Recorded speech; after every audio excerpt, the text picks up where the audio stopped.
Hello there. Well, this is it's been a week.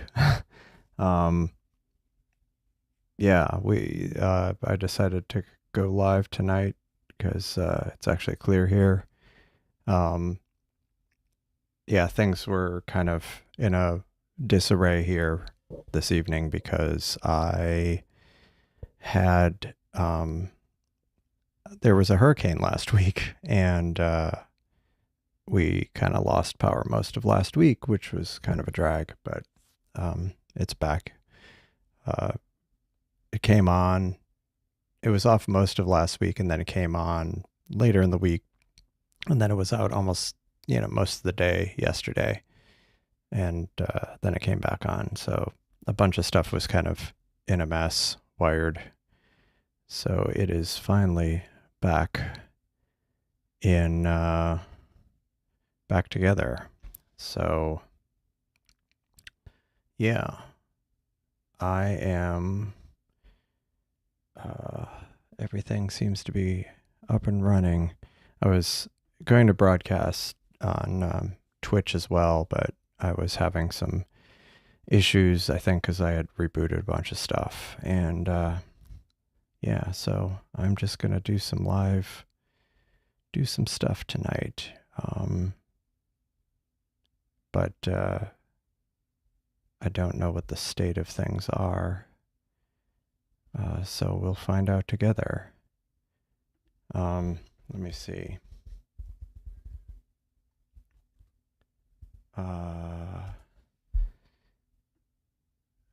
So there have been a lot of updates to the Seestar app, which is kind of cool. There are multiple contributors now. I mean, to the Seestar automation front end, and so let's go look at that. This might be a short live stream tonight, but we shall see. So here we go. Okay, I have both of the cameras, or both of the telescopes. Hold on a second. I always forget to turn on Do Not Disturb so I don't get pop-ups on the screen. Anyway, everything was kind of in disarray, so let me try to undisarray it. Let us see. I have to pull my phone out of its case so I can view what one of the telescopes is pointing at. So let me plug this in.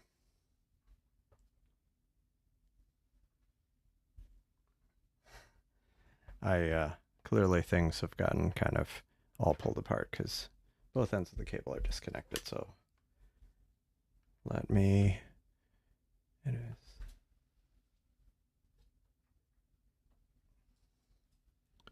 Okay. Is it still? Is it still tracking? Yes, it is still tracking. So one of the telescopes, actually both of them technically. Actually, if we go look at this view, let me see, where is it? If we go look at, is it this view? Yeah, the all sky camera. Actually, it's unfortunate I don't have the telescopes in the frame of view, so, but completely clear skies tonight, which is great. Let me go back to the telescope, and you can see I've got the moon. So the first thing, what is this? Are those artifacts? Those must be artifacts. So one of the first things I was going to do tonight was to look at T Coronae Borealis, the blaze star, just to make sure it's and I'm doing some of this manually. There's going to be some automation involved, but first I wanted to get through the manual things. I didn't necessarily want to do this one as automated. So it was, I believe it was 4587, IC 4587. So let's go look at IC 4587. Nope, not the right one. Is it? Let me bring up Stellarium. I just upgraded it today to 14.2. I was still running 14.1. Okay. So Blaze Star. Oh, it's almost straight overhead. I might even not even be able to image that. Let me see. What is this? IC 4587. It is actually IC 4587. That's funny. It for some reason I pressed the button to do speech. 4587. Not OC. The OG. No, IC 45887. All right. I bet it's not going to even like this. Yep, cannot go to this object. When will it be? Yeah, maybe around 10? So about 15 minutes. In the meantime, yeah, so one of the things I had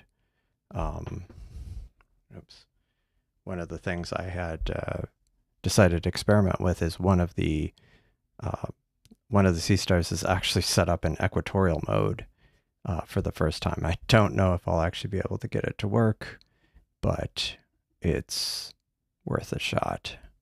Of course, I realized just now that I think I might have a problem here because this is connected to the wrong Seestar. I want it to be connected to the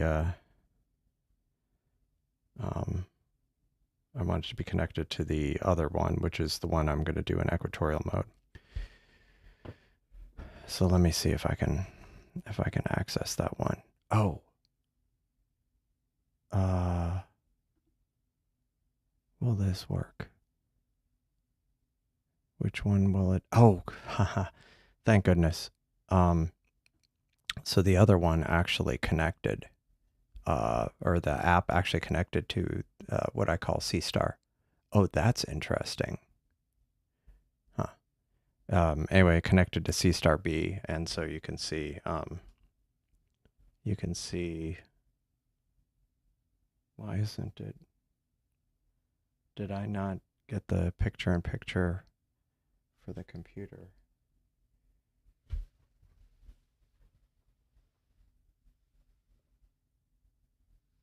Because of the hurricane, I had to like disassemble everything, and I was moving things around. Yeah, actually, the computer isn't plugged in. Hold on.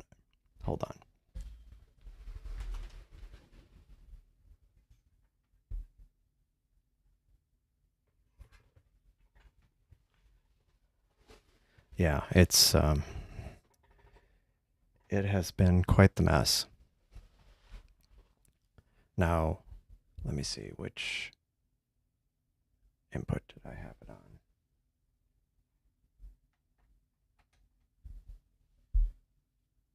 Will it come on the screen? Yeah, there we go. Okay, great.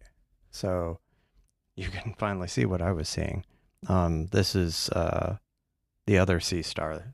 The one I showed on my phone was Seestar A, which is alt azimuth. Seestar B is equatorial. And it's interesting because I manually aligned it with the moon, but I didn't do the full polar alignment. So I'm going to have to try that out. Yeah, so let me go out of this mode, and I'm going to go up. Oh, that's interesting. Scenery mode looks much more yellow. So I am going to go pan up for a bit. And then I think I'm going to pan to the right. And then I'm just going to try this. I'm going to see what it thinks of what it's pointing at. I'm not even sure if this is going to work. If it doesn't work, this telescope is not going to be used tonight, because I'm not going to go run downstairs and try to get it working. This was kind of going to be an experiment anyway, so there we go. So whatever this is pointing at, I'm going to start recording, and it's going to try to do horizontal alignment, and hopefully this will do something sensible. And if not, then I'm going to have to try again some other time. But this is, yeah, so this is the one I'm trying to test out, equatorial mode, because the Seestar by default doesn't support. Oh, dang it. Horizontal calibration failed. This might be a problem.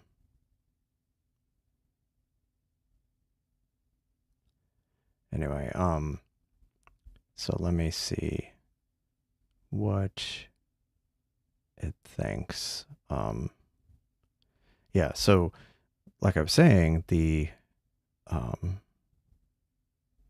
do you call it? The Seestar doesn't support equatorial.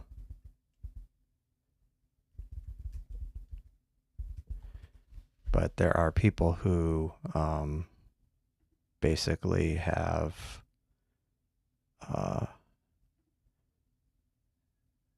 basically what you do is hold on, I'm just waiting for a video to play. Skip the ad. Okay. So this is Kai with Seestar, and so you can see how you have to have it on kind of a wedge mount, and then it points. The Seestar points towards the North Pole, the North Celestial Pole, and then you can kind of then you don't have issues with field rotation, where as it tracks things throughout the sky, it kind of rotates, and then you end up with the artifacts around the edge. So by using equatorial mode, you don't have to deal with that. So so unfortunately, this is having problems. It's going to have some massive problems. So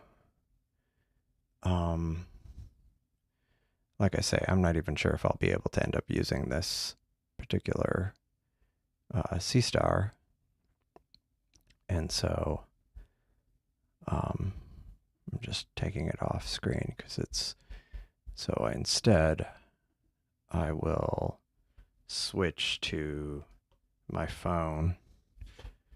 And so this one seems to be okay. Let me look up the T Coronae Borealis to see if it's at an elevation that it'll actually go to now. I think in because I'm gonna have it point at IC 4587, and the threshold is like 85 degrees above the horizon, and so I'm going to right now it's 85 degrees 46 minutes, so it's going down now it's 45 minutes. So within a minute or two, couple minutes, it'll be below 45 degrees and I'll be able to go to that target. Although let me see if it's quite there yet. And again, I'm wanting to go to T Carinae Borealis, the blaze star, just to check in on it, make sure it hasn't gone nova. Nope. So I am going to try that again in a few minutes. But in the meantime, what else can we go to? Actually, what I can do is I can try going to start getting the alignment working on this one, which is the alt azimuth one. So I'm going to go to this star that I've been doing the alignment on and kind of let that run. Meanwhile, I'm taking a look at the other telescope off screen to see if I can figure out the polar alignment issues.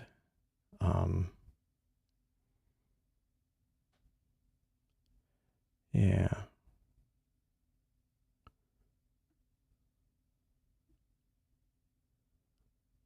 Just trying to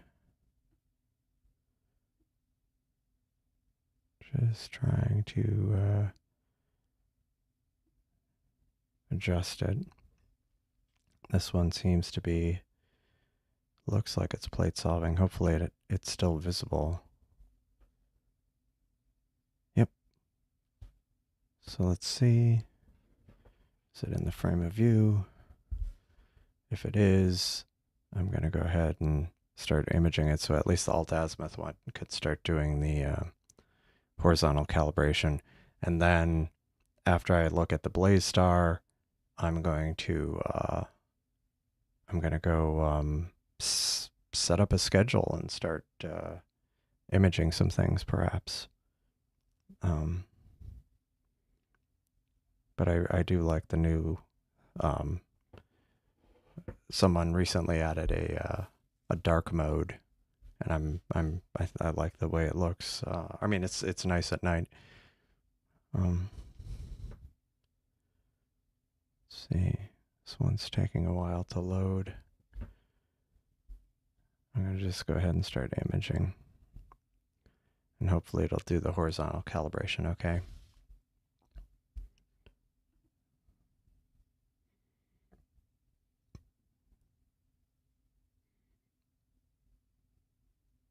Yeah. So this other one I'm trying to do the alt azimuth. I really wanted to get it to work because I haven't actually had a chance to do the alt azimuth alignment. So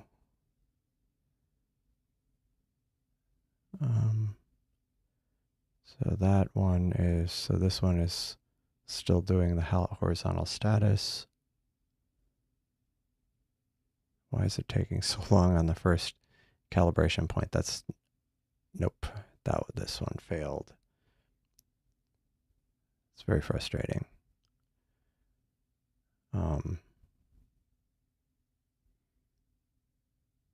Yeah, so that's okay. At least we'll get this one going, the alt azimuth one, and then I can start. By the time it's done all of its calibrations, then we can point at IC4587, the galaxy that's right next to the blaze star, so we can just check that out before we kind of schedule some things. So yeah.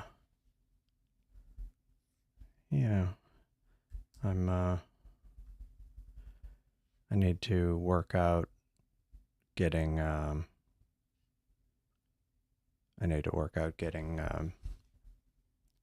several things. One, equatorial mode running properly. I need to get Twitch running again. I don't know what happened to it. But in all the chaos.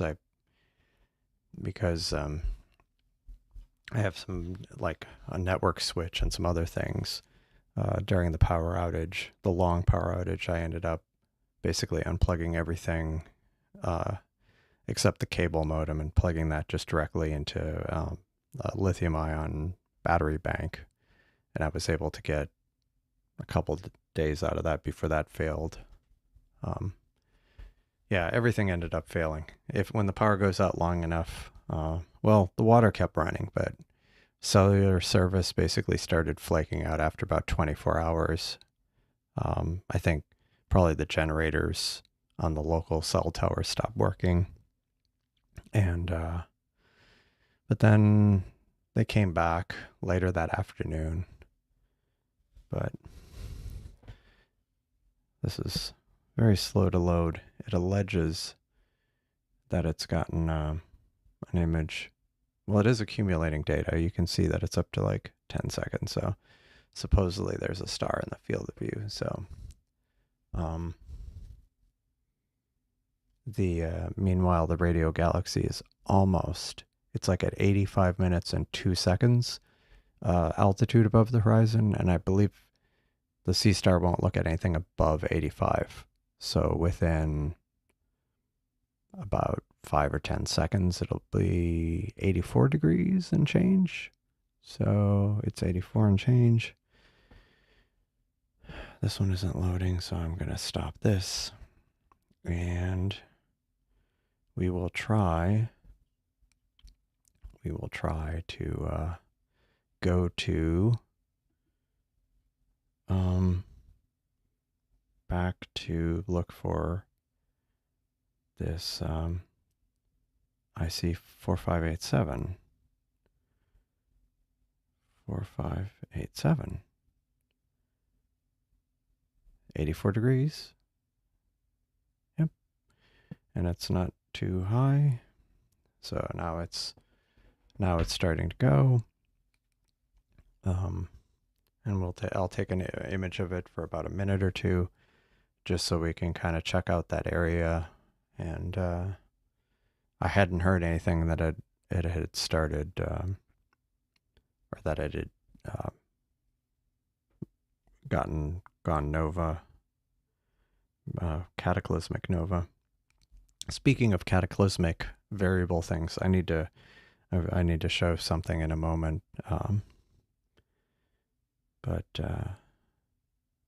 this seems to be perchance, it will actually work.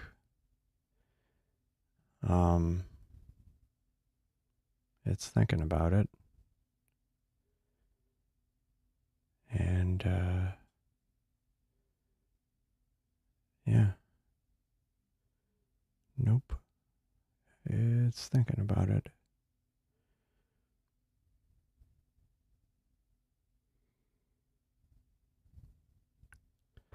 So close. And will it go? Okay. It allegedly found it. Now, if only the image would load on the screen. I want the image to load so we can start seeing what it looks like. I mean, one thing, we'll see if it's able to do the horizontal calibration. Given that it's so high above the horizon, I'm not optimistic. But yeah, as part of all the issues we had this week or last week with the hurricane, I have a few. Oh, first calibration point actually worked. I was going to drill a hole in the wall for the network cable at some point, so I can have a power over Ethernet directly hardwire in my all sky camera, and I can hardwire in and then provide kind of like a little hotspot outside, so the Seestars can connect more directly.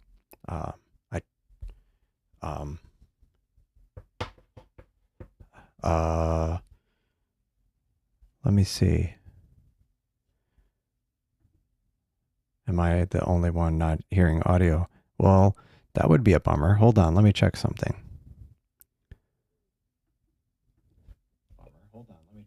Nope, no. I'm getting audio. That was just a window I had playing the stream back. Um,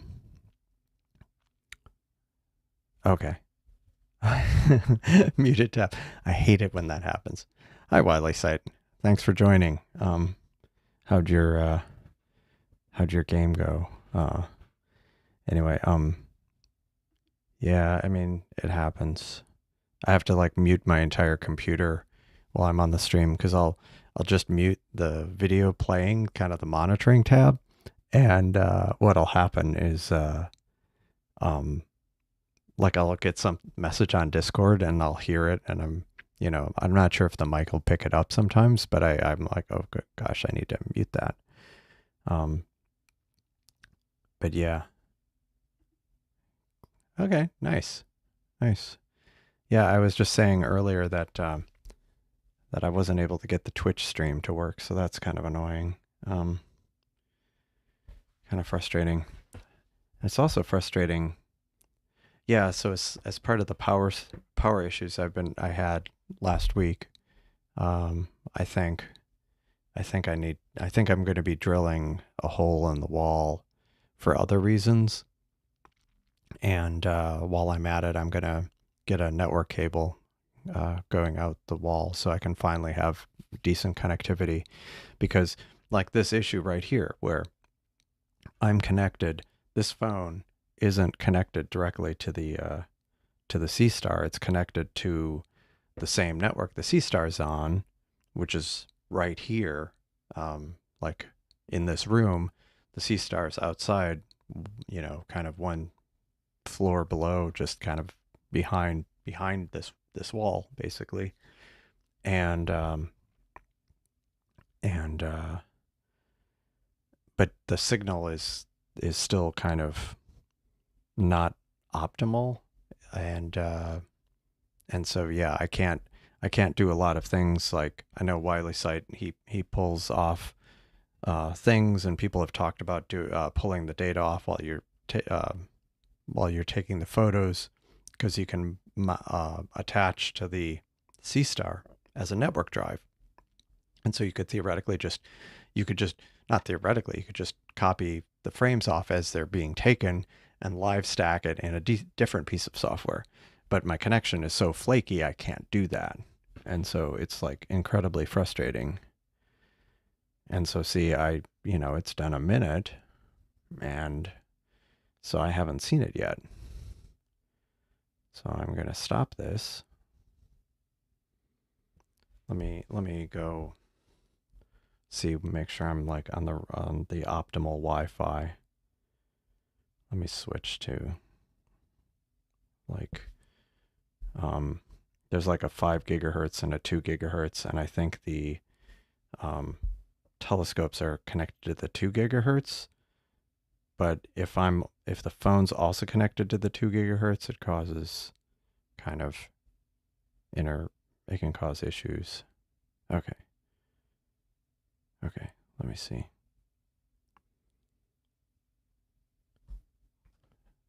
So I switched to the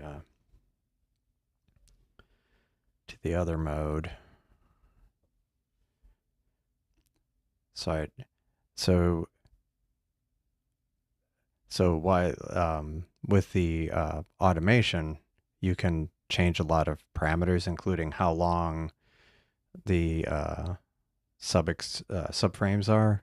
And Wiley Sight had some weird result last night where it didn't do the dark calibration, and the result ended up really, it had a lot of noise on it.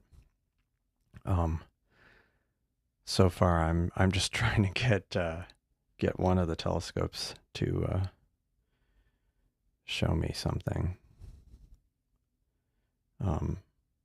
At least it looks like the preview's starting to load, at least slowly.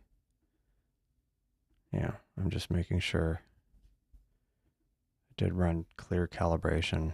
That's frustrating. Yeah, I'm just trying to get some other things working. Um, like just this is just the telescope in alt azimuth mode, but my signal is so weak. I need to fix that like soon because this is getting ridiculous. Okay. Yeah, I don't think there's anything. I'll have to look at the photo afterwards, but I don't see anything like outrageously bright in this frame, so T Coronae Borealis has not blown up yet. So, not that I'm disappointed in it, but it is it uh, hasn't had that issue yet. So let's go look at what is it? What was I going to do tonight? What was I going to look at? So T Coronae Borealis was the first, and it seems okay. Now, do I go ahead and go for this one? There was a specific target I wanted to try to image, and I'm going to try to bring it up in Stellarium and see where it is. It's one of those really weird targets. Oh, see, I wanted to do this one in equatorial mode. Darn it. Because it's one of those things where, kind of like the Blaze Star, where I can't just type in the object into the Seestar, but I can type in an object nearby. But it's, maybe I'll pick this one. IC44 or IC1163. But this is a specific target that's going to take at least a good solid hour of data, and I guess as an experimental, I'll see if I can bring it up or if I can kind of navigate to that area. Okay, it's not too far. Anyway, I'm going to let it kind of go to the target. But it's kind of frustrating. I don't know why. I think what I'm going to do is I'm just going to do schedule a couple of mosaics because those are kind of cool, or they're very cool and pretty easy to set up with the new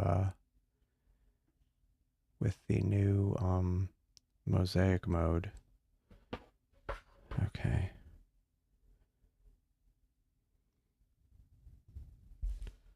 So this is kind of the area I'm looking at. Oops. Nope, didn't want to do that. Stop. What I wanted to do is go to the catalog and see where I am. See, this is interesting because you can zoom in a bit more, but then it doesn't want you to be there. So let me see. The object I want. So this is UGC 10143, UGC 10143. I'm looking this up off. Oh, interesting. Well, what's interesting is about this UGC target. This is in the middle of this one up here. Is there is an ARP, an able. There's a galaxy cluster basically right there. But that's not what I'm looking for today. But again, I wanted to do this kind of in. I wanted to do this in equatorial mode. And really, this target needs to be kind of off frame. What are these down here? Oh, look at that. It's interesting because you'll see these things, but they don't have a name. So I'm basically cross-checking this with Stellarium to see if I kind of go down. Oh wait, if I go there and then I go straight down. Okay, these are they don't look like stars, but they might be stars. These two right here, but they don't even have a number. What's this? PGC 566. Let me look this up on Stellarium 5. So there's a new feature in the Seestar. Let me go look at that. There's a new mode in the Seestar controller. The Seestar ALP controller that I've showed on stream, and see nice dark mode that someone added. This is what it was, and now you can go to dark mode. But now in image mode or mosaic mode, you can look up a specific target. So I could look up M42, which is nowhere to be seen, but it'll pull up the right ascension and declination, which is cool. But it also supports pulling the current coordinates from Stellarium, but I haven't set that up yet. I need to, but I don't have it set up yet. So if you go look at PGC, let me see, PGC, actually, let me go back to the computer. So PGC 5662, which I have kind of in the center of the frame. I might just go ahead and start imaging there anyway.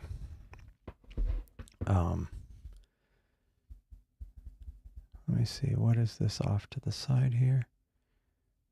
Okay, so maybe, and what is this? Okay, these are both quasars here, which may or may not be what I'm trying to image. But this PGC 5662, it's 117 million light years away. So that might be what I need to target.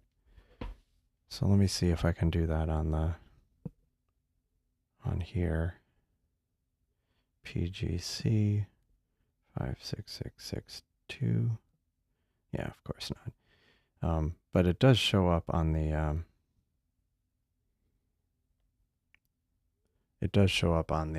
on the app. It's interesting because it shows up in the Sky Atlas. Like you zoom in and you'll see it for a brief moment, but it won't let you search for it and target it. So I'm just going to go to that spot, and I'm going to just start imaging there. It's for another project I'm working on, which I will at one point should talk about.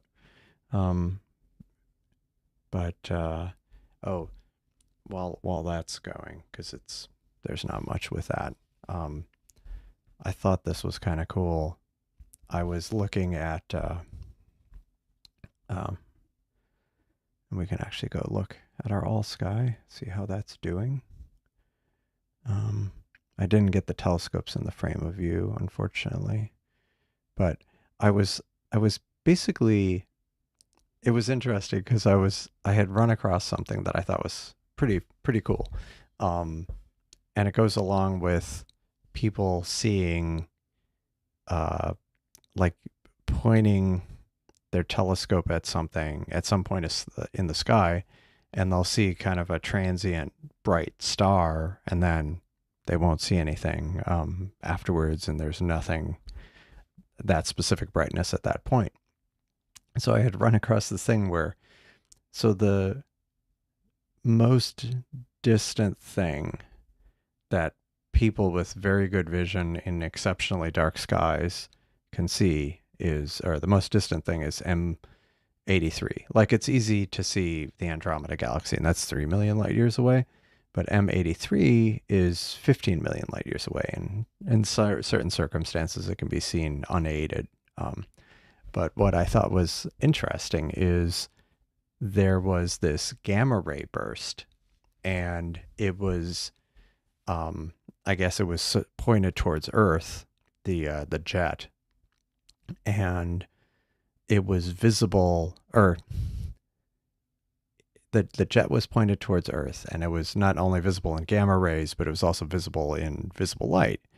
And so briefly, for about a half minute or minute period, if you had been looking at that specific, this was over 10 years ago, maybe 15 years ago, the specific patch of sky, you might have seen temporarily like a little star appear and then disappear.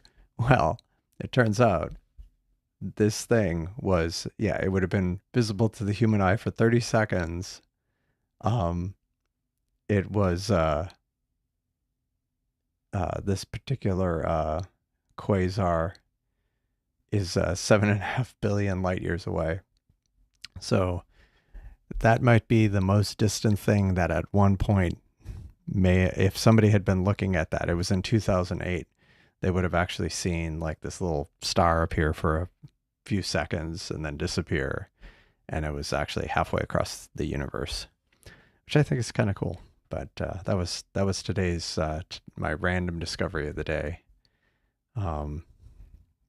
But not that that's anything new. Oh, of course, I pointed it at the target and then I neglected to actually start the recording. Let me make sure that I'm pointed at the right thing. Yep, pointed at the right thing. So I go back and start the record.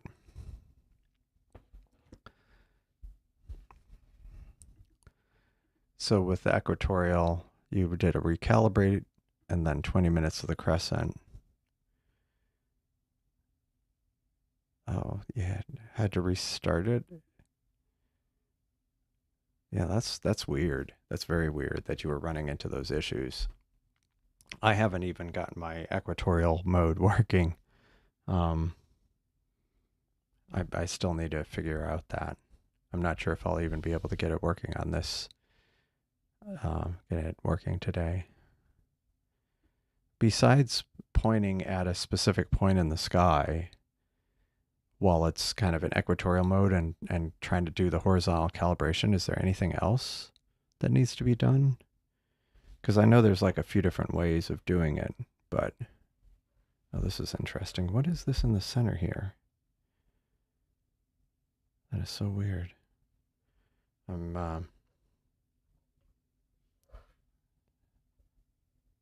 yeah, not sure what that bright star is.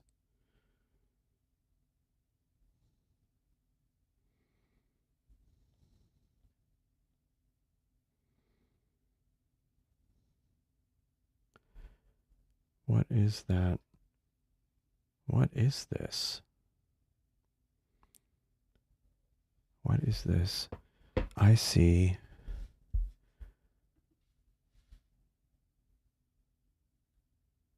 Oh, okay. It looks like a very bright star, but it's like a 10th magnitude star in the frame. Although that looks brighter than that. Could it be just totally pointing in the wrong direction? 8th magnitude? That is so weird. What is that?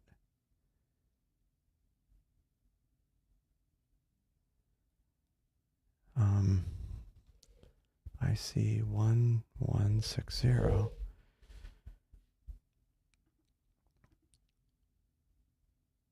So you pointed at a point in the sky, and there's nothing else I need to do for the equatorial? I mean, theoretically, it should be able to plate solve, right? I guess. I'm not the expert on the equatorial, but this is really weird. I don't understand what's in. Like, what is this bright star?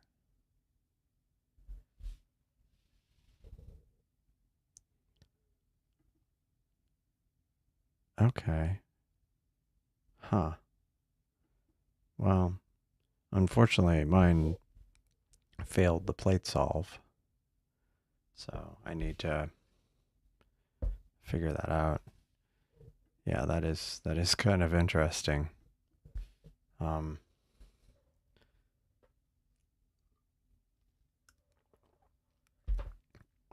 and so if you are joining, if you didn't see the beginning of the stream, I was saying I had issues because since I had power, the power was off more than it was on last week.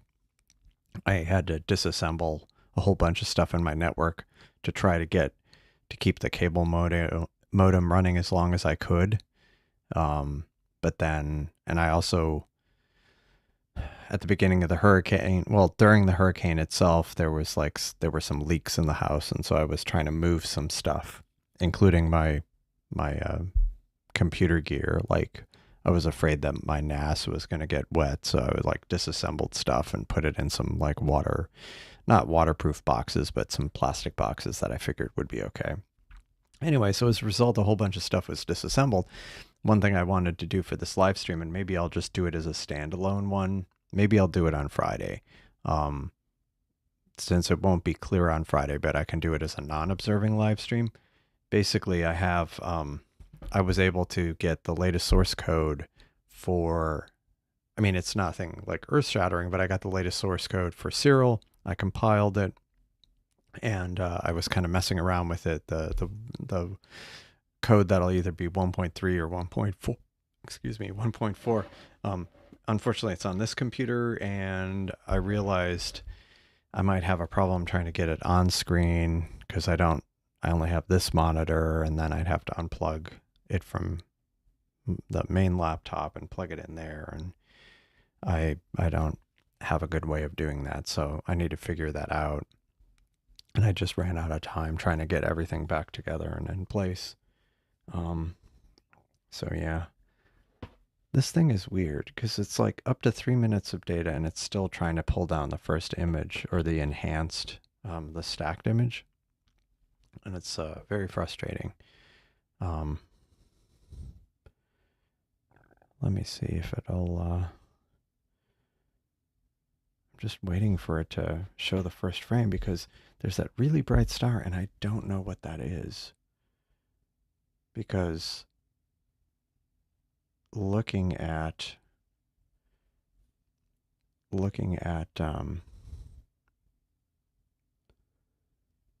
the things that are supposedly in this frame of view, there is no star that's substantially brighter than everything else. And so that's very strange. Let me look. Because if you go look at the computer view, supposedly I see, like there's these stars here, but they're all similar in brightness. Like this is 7.9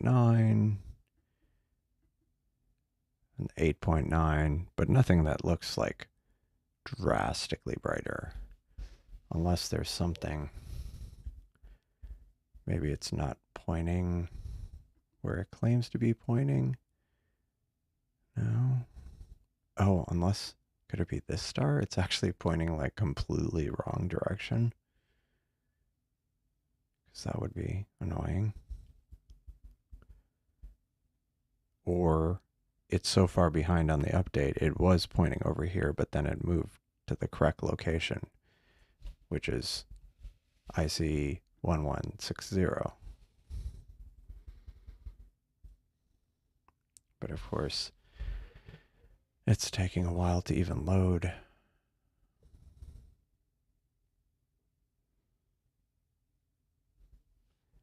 Yeah, I'm just waiting for it to figure things out.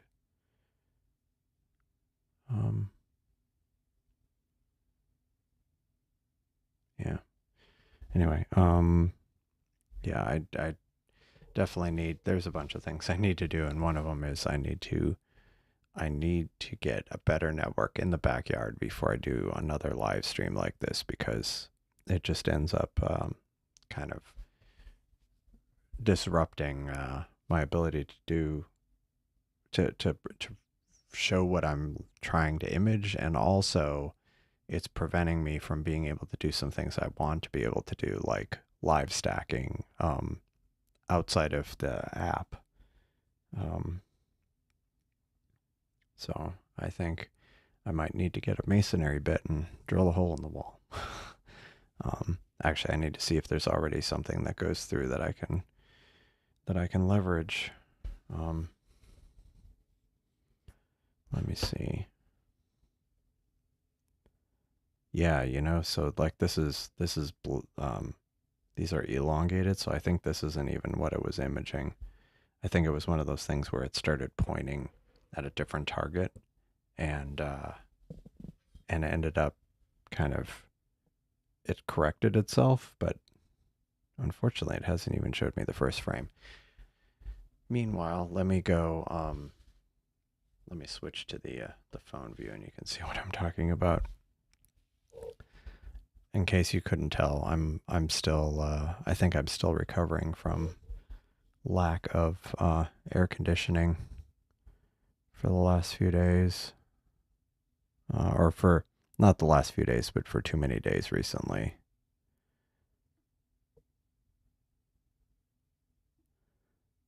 Yeah, unfortunately, I may have to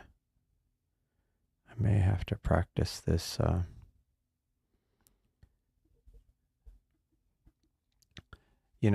It's funny you should mention windy. So earlier I had set up the telescope with in equatorial mode, and I still had it on a pier, and I had to remove the pier, and I also used did what Wiley Site does of kind of putting the battery bank, the power station, on the tripod shelf to try to. I mean, it helps kind of weigh it down and dampen things. But it was so windy when I was imaging the moon. It was just like shaking, and I was afraid I wouldn't be able to do anything tonight. But it actually quieted down a bit. Let me see what the weather's like right now. It's well, it does say 16 mile per hour gusts, which I can believe. Oh, and one other thing of note, tomorrow is Prime Day, so might be good to keep an eye out to see if there's any camera gear or telescope gear you want to pick up. Tomorrow might be a good day to check it out. I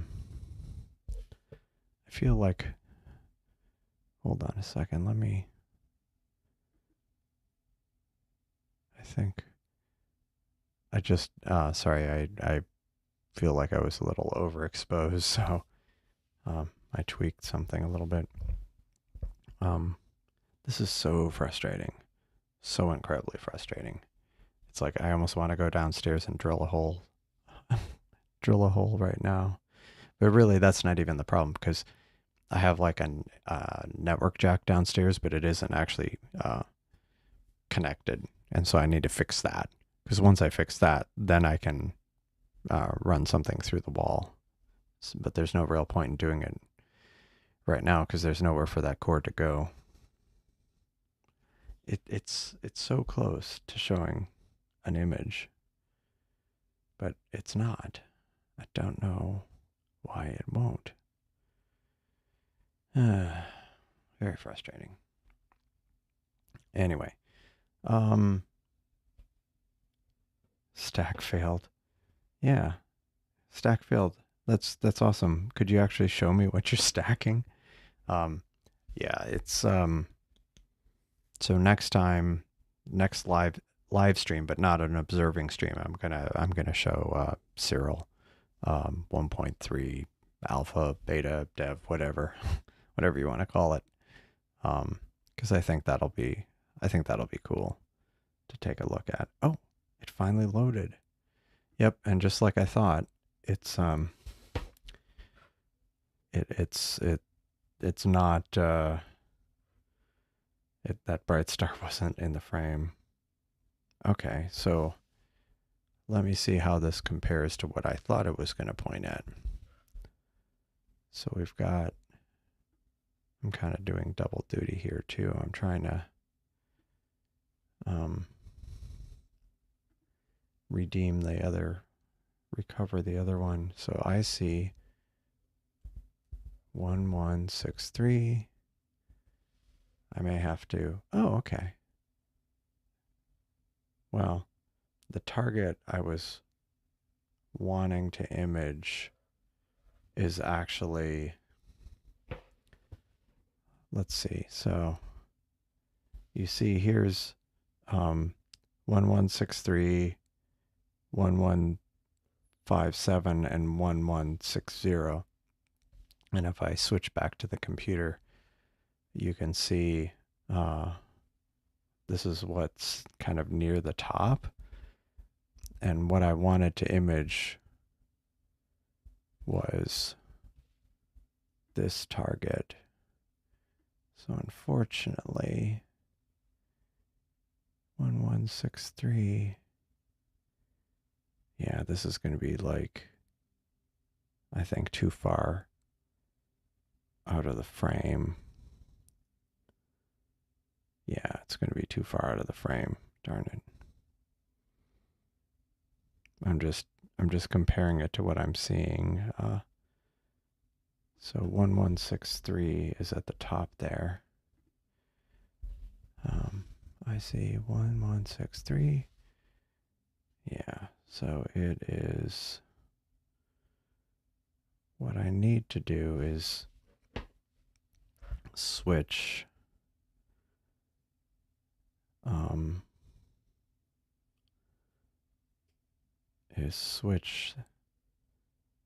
this and put it, maybe go like this a little bit, and then go to that, maybe go to that point.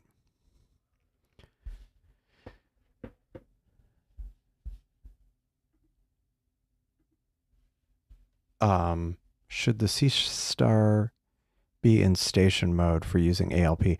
I think it might technically work without it, but I always use it with ALP, in ALP mode. I mean, in station mode. And I have, like I have both of the, Seestars jumping glockenspiel, but I have both of them connected right now. So I've, yeah, I always do it in station mode. I figure it's just, hi Tom, how's it going?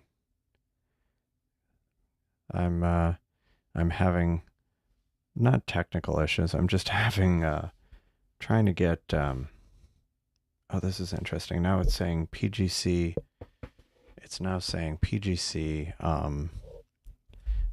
basically what I'm trying to do is I'm trying to get, what I need to do is, and this is also for the next observing stream, I need to get the new Seestar mode where it will, the new Seestar mode where it will, sorry, like I say, I'm still kind of recovering from the hurricane. The Seestar mode, the mode in the Seestar ALP front end, or the function where it will pull the coordinates from Stellarium. So I could center it,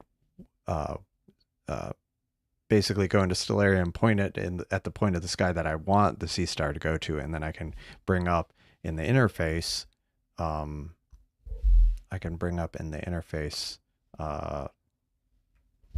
this screen, and I basically push this button and it will pull the coordinates from Stellarium, which would be great. And especially for cases like this where I'm trying to image something that isn't even in the catalog, which is very frustrating. Yeah. Oh, cool. Well, if you have any questions, Jonathan, you're in the right place for it. Okay. See, I was thinking technically you could have your laptop connected to the Seestar's access point, because I do that sometimes. But yeah, station mode's probably the best thing. And like Wiley Sight's saying, having like some kind of hotspot, like a little travel router or a Raspberry Pi in access point mode. Yeah. Uh, yeah. Yeah. Mosquitoes, those are quite the drag. That was the issue I was running into earlier. I like putting my telescopes out like an hour before sunset, or maybe slightly more. And I mean, partly to give it a chance to warm up, but also to avoid being out there with the mosquitoes. And so then I kind of quickly retreat inside and then try to get it going. Um, but tonight, there was like some big mosquito flying around near my hands as I was like trying to hook up some stuff. But then the funny thing was, I had a wasp that was like wouldn't leave me alone, and I was, I think my wife thought I was being attacked by something because I was like flailing around in the backyard. One of those things where you like see somebody, but like they're outside and it's just you can't hear them. Anyway, apparently it looked kind of like I was having some problems, and I was, but I managed to get away from the wasp, so it was fine. Um, yeah, I think you can do it, but yeah, the better, yeah, I think the better thing is to use it in state. Yeah, the state bird of New Jersey. Yeah, I mean, I can definitely relate here. Yeah, it's they're it's a swamp here, and so um we have lots of problems with mosquitoes. Um, so I pointed this thing, but again, it's having problems even bringing up. So I think, yeah, yeah, yeah, yeah. I don't know if it's that or well, down here maybe it's not the state bird, but the I think of the Gulf, the coastal areas is definitely the bird would be the mosquito. They're pretty bad. Um, but yeah, it's yeah, and that was the other thing with the hurricane. Like the power was out, and you. I mean, it was hot outside, and you didn't want to open the windows too, until it got too hot, because then I was worried about bugs coming in.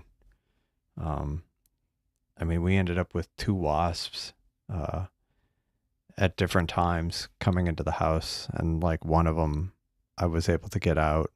Uh, like it finally flew near a door, and I opened it, and it went out. But because the problem is it was up at the ceiling, so I couldn't get to it, like if I wanted to even. And and then I had another wasp come in, and I don't know what happened to that one. Hopefully, it's not building a nest somewhere in the house. That would be bad. But um, yeah. So it was there was all kinds of chaos going on. But yeah, this is yeah. Meanwhile, I need to try to see if I can salvage this this one that I have set up to do equatorial mode. Because it was doing, I had kind of pointed it at a point in the sky, but again, I might be having this issue that I always have, that there's just not enough sky sometimes to do the 3-point calibration. It's doing the first point. Let's see. So plate solve. Oh, no. Could it be second plate solve? Succeeded. Will it do the third one? That's, oh, could it? So this is the one that's in equatorial mode.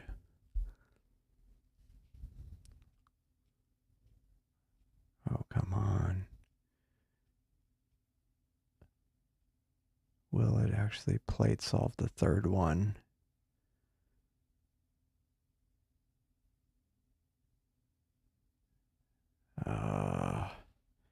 It's taking a while. Darn it. It may be something where I have to pick a very specific point in the sky for it to even work. Oh, God. So close. I'm going to let it go back to the origin, and then I'm going to try to find another piece of sky where I can get it to, and try the plate solving again. It got close. It did two of the spots, but not the third one. Darn it. Because, yeah, I'm really eager to try out the equatorial mode. Partly, there's a few targets I want to image that are a bit more challenging, and I think the either because they're dark or they're very faint, or they're an area where there's a lot of field rotation. So I think this would help with both, but it may not. It may not be meant to be for tonight. Oh, now that's plate solve is failing. Great. Let me cancel this. See where is it even pointing at anything?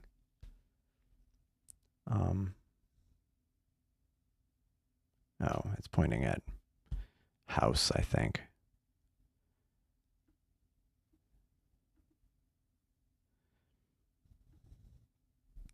I don't even know what it's pointing at.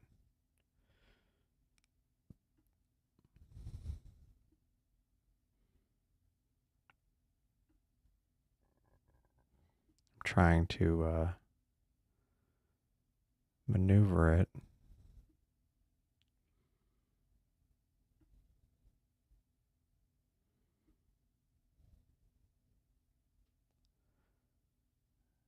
Okay. Is it...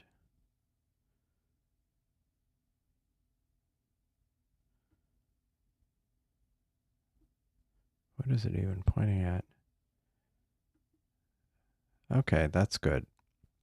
So the artifacts were... Have you been able to use 20-second frames previously, Wily Sight?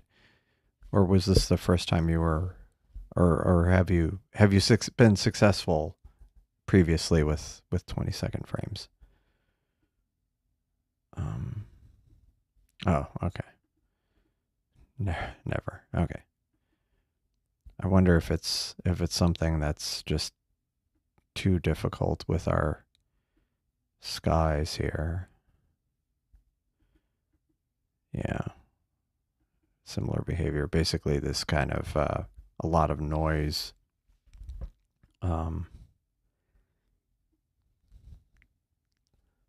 Meanwhile, off camera, I'm trying to find if this... actually, is this even... Okay, this is recording.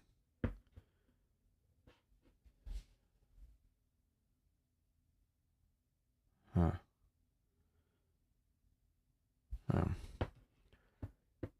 trying to figure out if this is kind of just all kinds of Oh, okay. Yeah, it's pointing at something. Is it building or house? Problem is I have no visibility into what the equatorial one is even pointing at.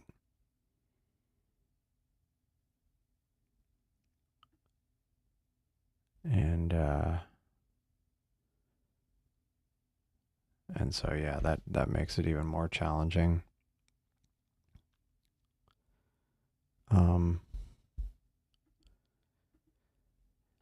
No, I don't. I don't have either one of them connected to Stellarium. Um, Unfortunately, I'm just trying to actually even get the equatorial one to polar align. I mean, not polar align, but to kind of do the horizontal calibration. Um, yeah, I haven't. I haven't. I'm having a challenge just even doing that. Okay, let me see. I'm.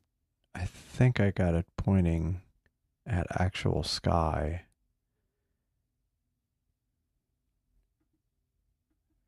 Yeah, yeah, and that might be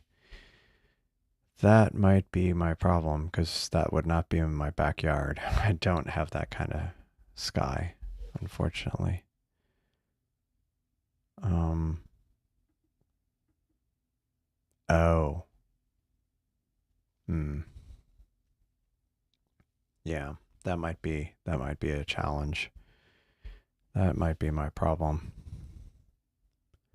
I just well, that's unfortunate because that means that entire Seestar is out of commission right now. I was hoping that it would be able to. Um,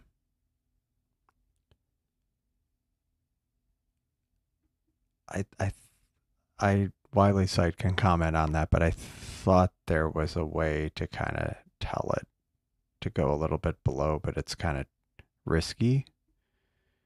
Um, yeah, let me see if it's even yeah an offset to trick it into letting it do it. Yeah, I mean I'm having a hard time even getting it working. So uh,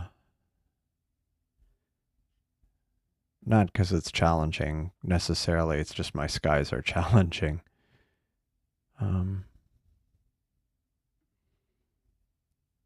yeah, earlier today I was looking at this star party that's in the fall in New Mexico, and it's a Bortle One star party, and I was like, I'm. It's tempting. It's very tempting. Yeah, I think this one's going to be a bust because it's like I don't even I'm pretty much flying blind here, and I don't even know where it's pointing. And because the screen's taking so long to update, like this, like it's pointing at building, and I can't.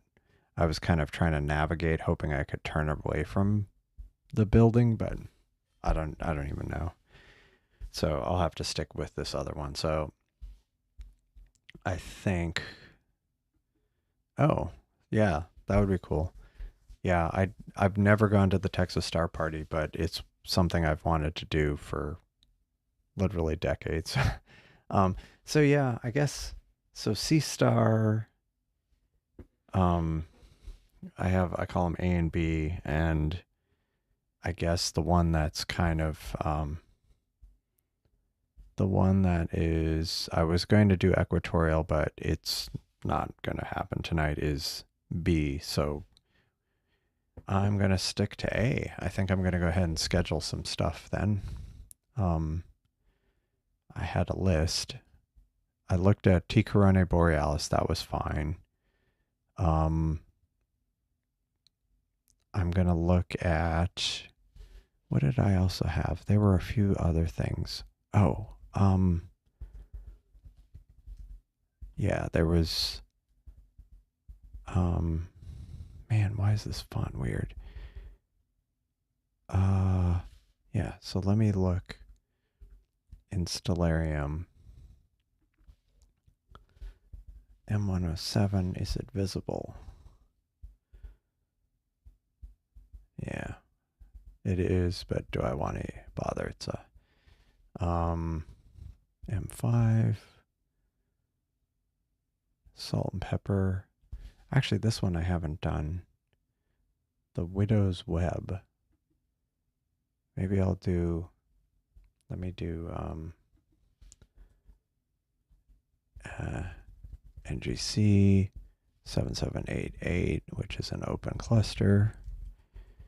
And I'm going to do the veil, which is, I'll do the veil later. I'll do this open cluster first. And then I'll do, what's this starburst galaxy? A lot of times these things sound more interesting. I mean, I'm sure they're interesting if you have the right kind of, or the right size scope. What is this? That looks cool. The question mark nebula. Huh. That's cool.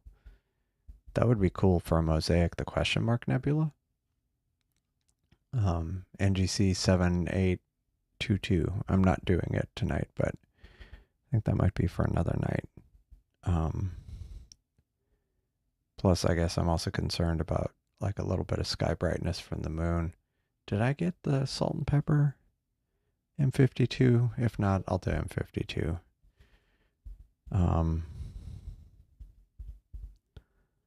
M52, salt and pepper. I don't know if I did do that. I think I did do another salt and pepper cluster, but not the Cassiopeia. I may not have done that one. Salt and pepper, Cassiopeia. Yeah, yeah, it is. But I still, I think the transparency might be low today here, like haze. So I'm not. I don't know if this nebula is bright enough, to be honest.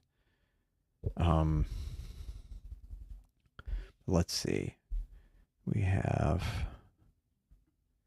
See, this is another reason why I want to go to that star party, Bortle 1. That would be amazing.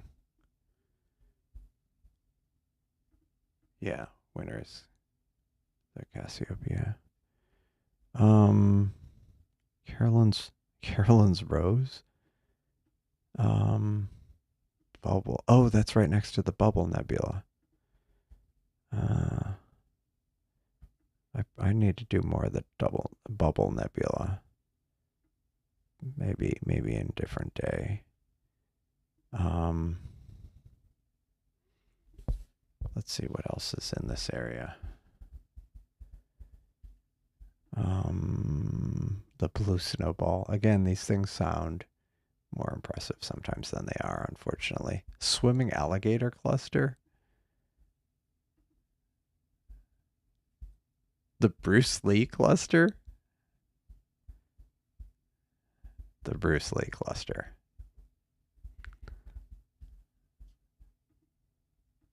A lot of, yeah, see, to the north, I actually have good visibility. It's just west, I don't. East is iffy.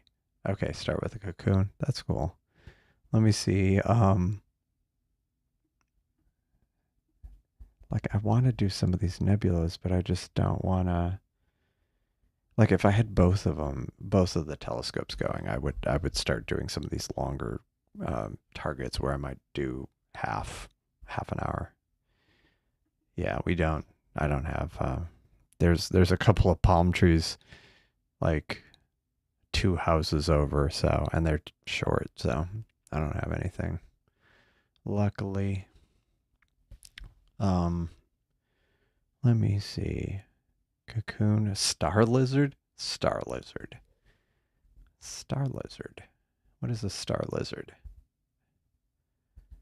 You know, actually, what I need to do is I need to, because I'm way behind Widely Sight on Messier objects. I need to get with the game, get with the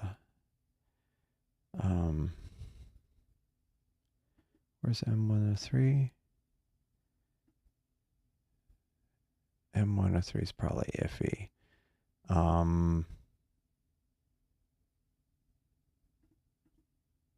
Okay, that's way over there.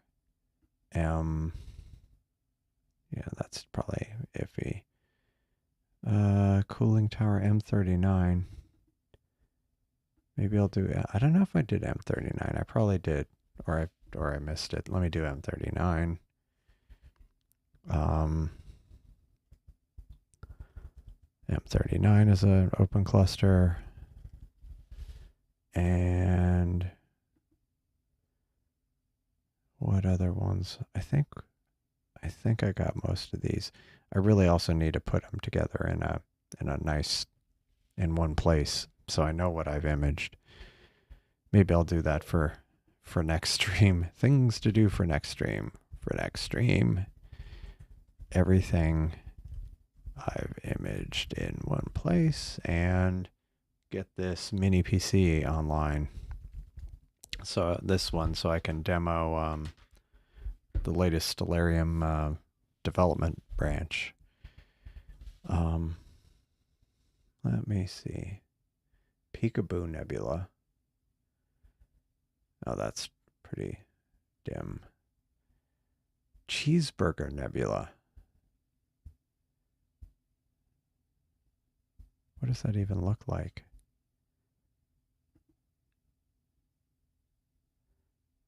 Checking out the Cheeseburger Nebula. As it's loading.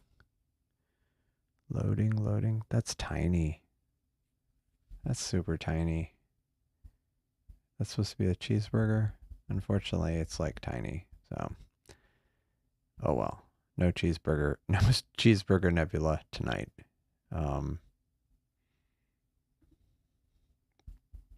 But North American Nebula's over here. So maybe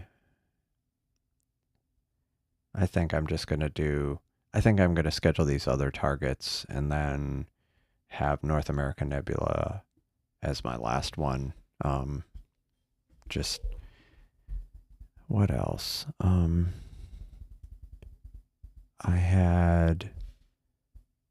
want to look up some of the targets I had imaged before the hurricane. 482. Okay, that was one of those ones that I kind of caught at the right moment. NGC 5897, same thing. And M92. It's probably globular, yep. Oops. M107. So I will try M107. Is this current time? Yeah, this is current time, so I'll try M107. And I'm going to just kind of go for it with scheduling a bunch of these things. Maybe I won't schedule North American Nebula, but I'll schedule these other ones and just kind of run through these. Because I haven't actually used some of the new functionality that was very recently added. Nope, just an image. I'm gonna do. I really like this this lookup thing. I really like this. Really like this. I don't know. Do I need to do J2000 if I look up? Probably. How many minutes? I'll do 10 minutes. 80. M107 is a cluster. So I'm just going to go with that. And then I'm going to do NGC 7788.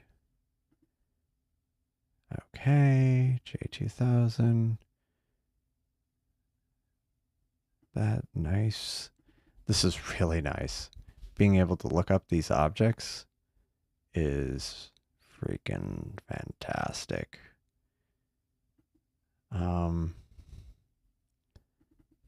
M39. Nice. Wow, that was fast. That was the fastest I've ever done a schedule. I think that's what I'm going to do. I'm just going to kick off these 4 to start with. And then once that's done, I'll finish up with North American Nebula Mosaic. Google is... Oh, interesting. So, huh. So Firefox, you're having problems with Firefox on Google properties? I know I had an issue. I have a Chromium-based browser, but not uh, Chrome, and I ran into issues where it some of the ad blockers that I had before were working, but now they don't. And YouTube is just actually it was I think it was something that was built into the browser, and it just YouTube just started blocking me from looking at videos, and then I figured out how to disable it, disable the blocker that was default. So let me go ahead and start this, and yeah, um, yeah, I generally I used to use Firefox a lot, but these days I've been using more Chromium-based browsers. So let's see. I really, really, really like that. I really, really like that new functionality on the that was added to the web front end. Uh, it was kind of a blur to me because I think it happened right around the time of the hurricane. So I was like, I knew it went in, but I hadn't had a chance to like even look at the code until like a few days ago. Um, yeah, YouTube Premium never have ads. Yeah, I don't currently have that. That's interesting. Yeah, I definitely have been having, I had issues with a YouTube specific one, but yeah, I don't have problems with other ones. Oh, Piehole. That's cool. Yeah, Piehole is cool. Okay, so this seems to be working. And actually I can, the problem is again, it's taking forever for it to update the screen. Um, like I really need to fix the internet for the backyard. Um, the internet's, I mean, not the internet, the Wi-Fi. The Wi-Fi is great in the house, but it's for the backyard for this kind of stuff. It's dragging. Um, what else? So this is working. Let me see what else is in here. I also need to get the I also want to get the Stellarium linkage running. Um, I would try to do it right now, but I think I'm just too still too out of sorts. Um, just a lot going on, but this is great. Great, great, great. Um, being able to just kind of dial in the values and it just gets them all. Yeah, yeah. Yeah, I definitely need to figure that out. I I think it might be I recall it was easier if you use the Docker image. Um, but I'm not currently using the Docker image. Oh, okay. Oh, okay. So I don't know. I don't know what the problem is then with that. Um, because I think I need to sit down and kind of work through all these things for before the next live stream. Um, yeah, I might kind of run through this, and I might since I'm down to one scope, I might not make this a super long stream tonight. Um, because it's I do kind of want to go out there and see if there's a possibility for me to kind of recover the equatorial one, but I'm not super optimistic at this point. I might just kind of try, because this one of the targets I wanted equatorial mode for, I needed to do it like an hour ago, because it's going to start getting blocked by a building. So the whole one of the things that was driving it. The other thing is to help with the mosaic of the North American nebula because of the field rotation, but I haven't. Yeah, yeah. I mean, Wiley site's running everything on Windows, so unless he's moved to a Raspberry Pi, he was doing everything on Windows. So it's been it is really nice. I mean, I use it with two telescopes, but even with like a single telescope, it's very handy. Um, the only thing it really doesn't do is viewing of images yet. Yeah. Okay. Yeah. So he's running on like on Windows at the moment. Yeah. I mean, it's yeah. I mean, it's really, I believe with the Docker image, it's relatively straightforward to get set up on, or not the Docker image. There's like an executable, standalone executable with all the dependencies bundled. I think that's probably, unless you want to set up the development environment, um, it's the easiest way probably is to use the bundled version. Um, yeah. Oh, it was funny. So I was mentioning that I was wondering that if the self-contained executable has been updated. But I guess we need to check. There should, yeah, another discussion for another day. But there definitely should be kind of a more automated way of bundling that and um, just so because since the front end has been kind of iterating quickly, it would be good to have a bundled version of that. I mean to more frequently bundle it.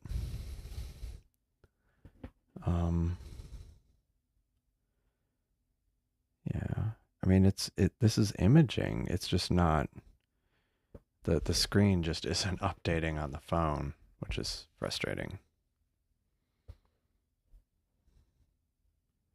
Because it's going to go for how long did I say? For 10 minutes of total time, not data, not frames, but it's up to 3.5 minutes of data, but it hasn't updated on the screen.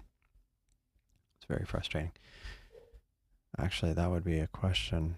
I don't know if anybody's asked that on Discord.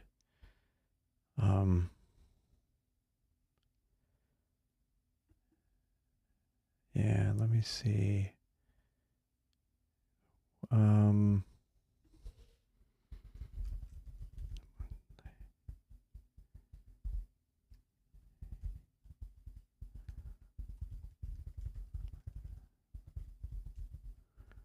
Bundled executable for Windows.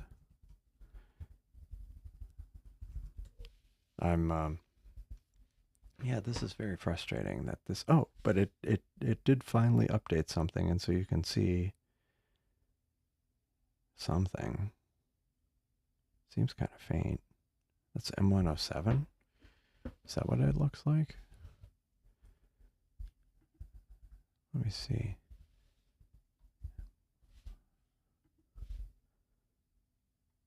Oh.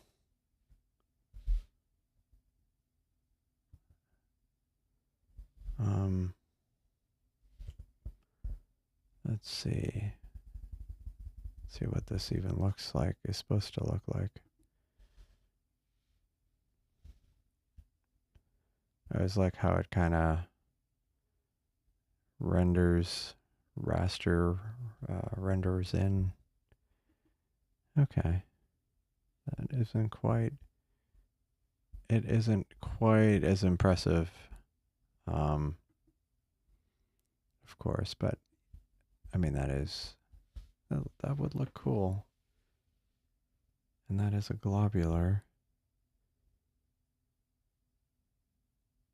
But maybe it's just taking a long time for it to actually pull the images to the app. That is that is probably for me. This is probably for me the single biggest thing that I want to have in the web interface is the ability to um, view the image. I think that is my single biggest pain point for this. But I mean, on the other hand, the kind of stuff I'm doing where I want to, share what I'm looking at while I'm doing it, kind of, not everybody's necessarily going to need to be able to do that. Um, so automation. So with the app, with the Seestar app, which I have on the screen, you can go, you pick a target and you start imaging it. But there's this API, or there's an API that was written that the Seestar ALP API that kind of lets you programmatically do things with the Seestar or multiple Seestars, and then there's been a web interface that was written that lets you manipulate it. So earlier, what I did is I just kind of entered a few objects, and for 10-minute exposures, and now I'm not doing anything. I have the Seestar app on screen. Oh yeah, and so you can actually see it's happening right now. It's moving to the next object on that list. That NGC 7788 was the next one in the list, and it just is kind of, I didn't do anything. I basically set up the list in, let me see if I can bring up my, bring up this view. Is this the view? Yeah. So you can see the schedule. I have this schedule here defined with 4 objects, and you can see on the app, it's just gone ahead and gone to the next object, NGC 7788.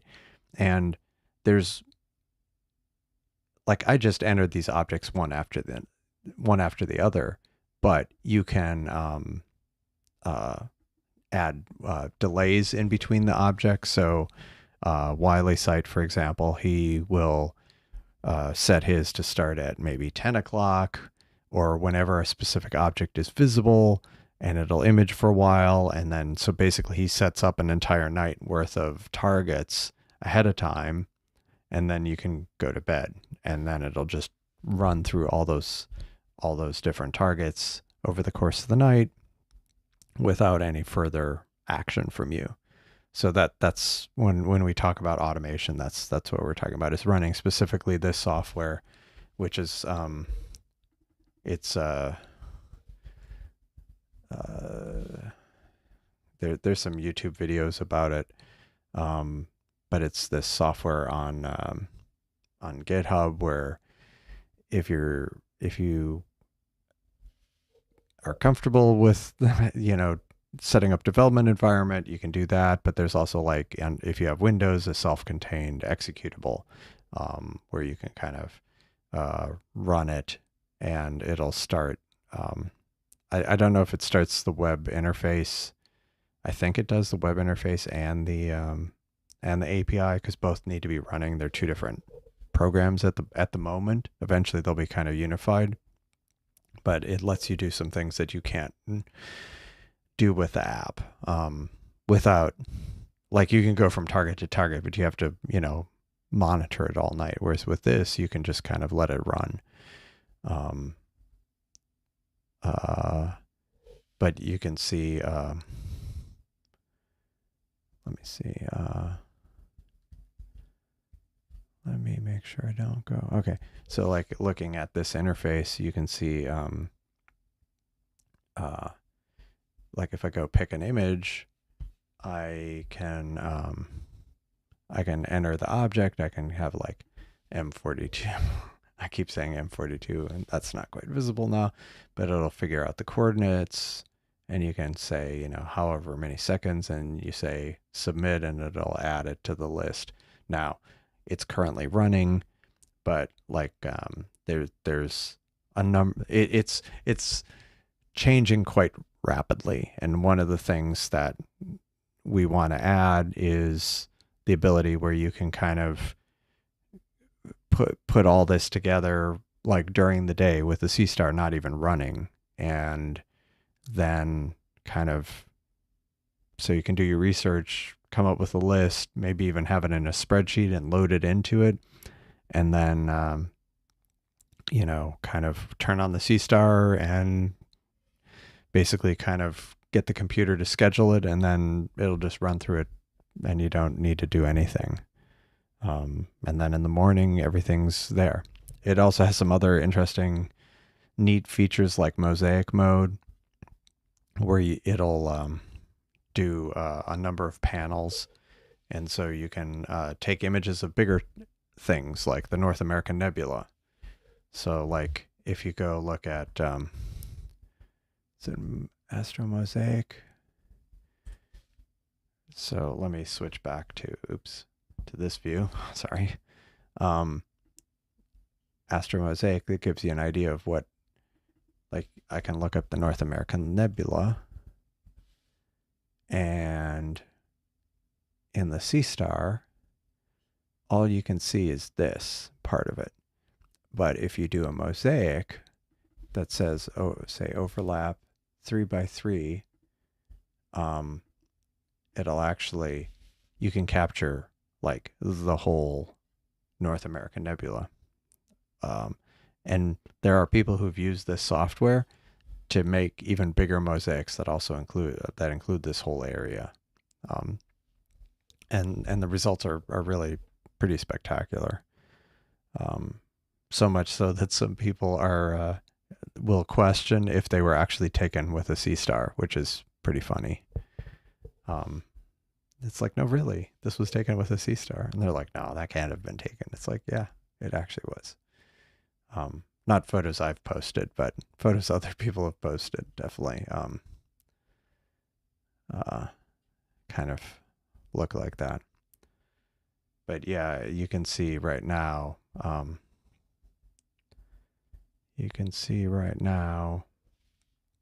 that it's on the second target on the list, and it'll go do that. It already ran through the first one for 10 minutes. So 600 seconds, 10 minutes. It's now doing this one for 600 seconds, 10 minutes. The only problem is my screen's a little slow to update on the phone, but this one's just an open cluster. But yeah, it's pretty cool. It's definitely going through very active development, and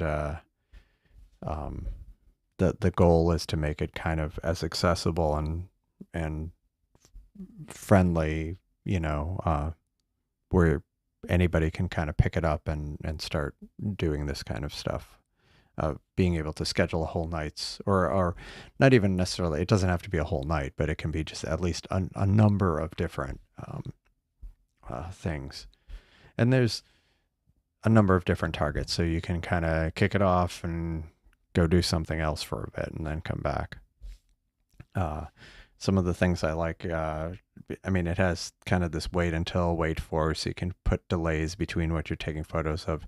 You can do a single image, you can do a mosaic, and then at the end you can tell it to shut itself down. So that way, like I was saying, if you go to sleep, then you can just kind of kick it off and not worry about it. It also has some different commands that are from the API. Like you can park it where it'll kind of bring the telescope back down, kind of into the housing, but without shutting it off. So if it's not as, like the lens isn't pointing up at the sky, and you can kick off autofocuses. It has a bunch of different things. You can trigger a plate solve, turn the dew heater on and off. So yeah, I mean, it's the web interface is pretty new. The API is also relatively new, but it's going through. People are adding a lot to it, or people are adding new functionality consistently to it. So it's continuing to evolve. But yeah, that's automation in a nutshell. What we're talking about. But yeah, it's the second target. I might, like I was saying, I think since it's Monday and I'm still since I wasn't able to get the second telescope working, I think I've got less targets to do tonight, which is unfortunate. Or I can't go through as many as I normally can. But next time, let's see what is the weather. What's my prognosis here? See, it could be okay tomorrow, but because there is some clouds, but it could, but probably not. And then Wednesday evening looks a little bit better. But yeah, if I do another live observing stream, it might be Wednesday, but if not on Friday, I'll do on actual just a live stream either Friday or Saturday and go over the kind of the latest version of Siril and maybe kind of get into the into the automation a bit more as far as like how to set it up. Although there are some other videos out there right now on how to do it. I might do one. I don't know. But yeah, I'm kind of tempted to leave it at that right now. Actually, it's the stream's been going almost 2 hours, so I think it might be a good time to just leave it at that. Yeah. I don't have to go into the office tomorrow, but I do have to work tomorrow, so I think that might be that's a good cue to. I think I'm gonna wrap it up. And thanks for joining and spending some time and I will leave it at that, I think. So thanks for watching. See you in the next one. Bye. Can I actually